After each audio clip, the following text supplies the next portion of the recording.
أعوذ بالله من الشيطان الرجيم بسم الله الرحمن الرحيم قل صدق الله فاتبعوا ملة إبراهيم حنيفا حمدا وشكرا لله والصلاة والسلام على رسول الله من لا نبي بعده اللهم صل على محمد وعلى آله وأصحابه أجمعين.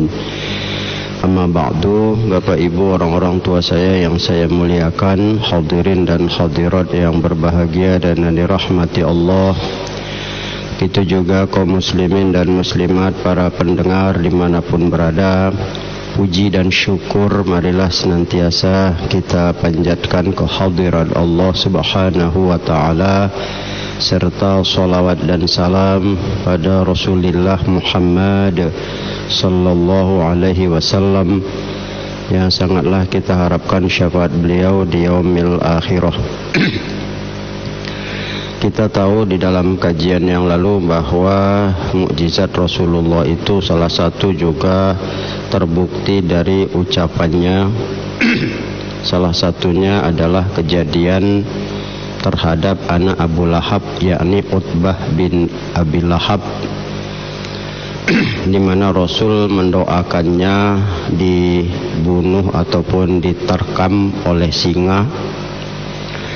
Diceritakan oleh Khubar bin Aswad bahwa Abu Lahab bersama anaknya Utbah ingin berniaga ke negeri Syam. Pada saat itu aku juga ikut rombongan mereka. Sudah berkemas-kemas, anak Abu Lahab berkata pada ayahnya, aku ingin menjumpai Muhammad dan akan menyakiti hatinya terhadap yang berhubungan dengan ketuhanannya. Maka dia pun pergi menjumpai Nabi. Sampai jumpa, Utbah ini tadi berkata di hadapan Nabi, "Hei Muhammad, aku orang yang mengingkari ketuhanan yang kau anut. Zat yang kau katakan itu dekat kan seperti ini," katanya. Dia mengejek. Dekat, tambah dekat, tambah dekat, seperti busur panah ini dekat. Begitulah dia dalam ungkapan mengejek Nabi Muhammad terhadap keberadaan Allah. Maka oleh Nabi hanya dikatakan, "Ya Allah, kau kirimlah kepadanya salah satu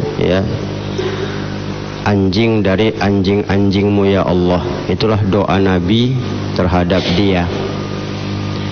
Maka dia pun pulang habis mengejek, menghina Allah di hadapan Rasulullah. Dia pun pulang. Dia ditanya oleh Abu Lahab, "Apa yang kau katakan padanya dan apa pula kata dia kepadamu?" Maka dibilangnya, "Aku mengatakan begini-begini dan dia mengatakan begini-begini." Abu Lahab sadar sebenarnya. Dia berkata, "Aku khawatir kau tidak akan selamat dari ucapannya." Ini kan artinya Abu Lahab sendiri sebetulnya mengakui ucapan Nabi itu. "Aku khawatir kau tidak akan selamat dari ucapannya itu." Maka kami pun berangkatlah, kata Khubar bin Aswad sama Abu Lahab ini. Berangkat, selesai sampai urusan dagang itu, selesai kembali. Tapi ketika itu kemalaman di satu daerah namanya Syarrah, ada sebuah rumah ibadah, ini sebuah gereja di situ. Karena kemalaman, maka mereka menginap. Udah masuk saja kemari, kata pendeta yang menjaga gereja itu, kumpulkan barang kalian. Maka Abu Lahab bikin strategi. Dia bilang, "Tolong siapkan alas untuk anakku dan kita letakkan dia di tengah-tengah barang ini." Rupanya dibikin alas, yaitu semacam sejenis apalah kita bilangnya, tikar begitu. Utbah di tengah-tengah, ditimbun dengan barang, tapi tidak sampai dia itu tertimbun, artinya dikelilingi dengan barang. Dan mereka dekat barang itu mengelilingi barang tersebut. Maksudnya begini, seperti sebuah lingkaran di tengah-tengah Utbah, kemudian ditumpukkan barang, baru mereka tuh di dekat barang itulah seperti membentengi. Ya. Pendeta itu mengingatkan, hati-hati, sini malam sering berkeliaran singa-singa katanya. Maka begitulah mereka tidak tidur, ya tidur ayam begitulah ya kondisinya. Tiba-tiba kata Hubar datang memang seekor singa yang agak besar. Dia datang, dia menciumi kami satu persatu. Ya, itu kan ngeri ya dicium singa itu. Jadi singa itu membaui kami, gitulah bahasanya. Dia artinya mencium, diciumi singa itu satu-satu. Ya karena dia lihat ya, akhirnya singa itu tidak menyenggol, menyentuh, ya bertindak yang buruk. Tapi selesai itu singa itu melompat ke tengah-tengah barang itu menuju Utbah. Itulah kepala Utbah dimakannya dan dicabik-cabiknya hingga mati. Maka geleng kepala dan tunduk Abu Lahab. Benar ucapan Muhammad tidak pernah salah katanya. Inilah kalau kita lihat ya. Jadi Nabi mendoakan jauh hari terhadap perlakuan Utbah itu menghina. Ya Allah, dia permainkan aku, mengingkari Tuhanmu itu, zat yang kau katakan dekat seperti ini, seperti ini, seperti ini, bertambah dekat. Ya dalam konteks mengejek dia. Ya Rasul tidak banyak, ya Allah kau kirimkan kepadanya seekor anjing di antara anjing-anjingmu ya Allah. Itulah salah satu ya. Inilah kalau kita lihat bahwa cakap Rasulullah itu terbukti dia. Ya satu hal yang tidak bisa dipungkiri.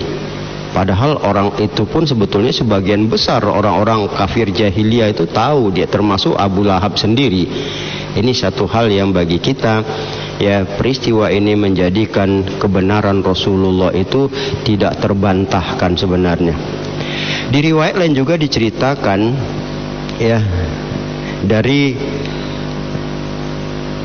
Jabir bin Abdullah, diceritakan ketika perang Hunain itu Rasulullah Shallallahu Alaihi Wasallam itu ingin buang air kecil ya. Namanya lah kondisi tempat itu kan terbuka. Ada dua buah pohon ya kurma yang agak besar, itu agak berjauhan. Jadi tempat untuk sembunyi buang air itu kan susah dia.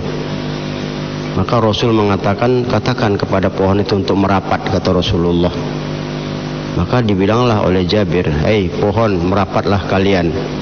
Tiba-tiba pohon itu dua-dua bergerak merapat dia, seperti ada menutupi ya, seperti dinding menutupi. Maka Rasulullah ya pergi ke balik pohon itu, ya beliau ya membuang hajatnya, artinya buang air kecil. Selesai beliau bersihkan, beliau berdiri kembali. Maka beliau katakan, udah kembali kalian ke tempat kalian, kata Rasulullah. Maka pohon itu kembali ke tempatnya masing-masing. Inilah kalau kita lihat ya, banyak sebenarnya ya peristiwa-peristiwa yang tidak ya, dan mungkin jarang diungkapkan di dalam kebenaran mukjizat Rasulullah Sallallahu Alaihi Wasallam. Maka itu memang kembali kita mengingatkan hal-hal seperti ini perlu ya disampaikan, diceritakan ya kepada anak-anak keturunan kita supaya memang tahu ya, apalagi sekarang ini kan rentan untuk dianggap suatu dongeng, suatu hal yang khayal dan sebagainya. Inilah berhasilnya kaum sekulerisme itu ya, plural liberal itu berhasil, bahwa perbuatan dulu itu macam tidak ada sama sekali. Mereka mengkaburkan fakta sejarah yang ada.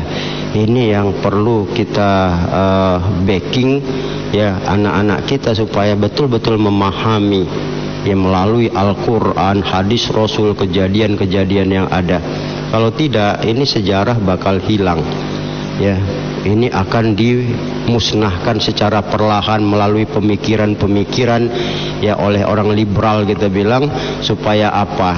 Supaya perlahan Nabi itu tidak akan dipercaya lagi. Ini yang membahayakan sebenarnya ya, kalau tidak sirah diangkat sebagai satu fakta sejarah yang harus menjadi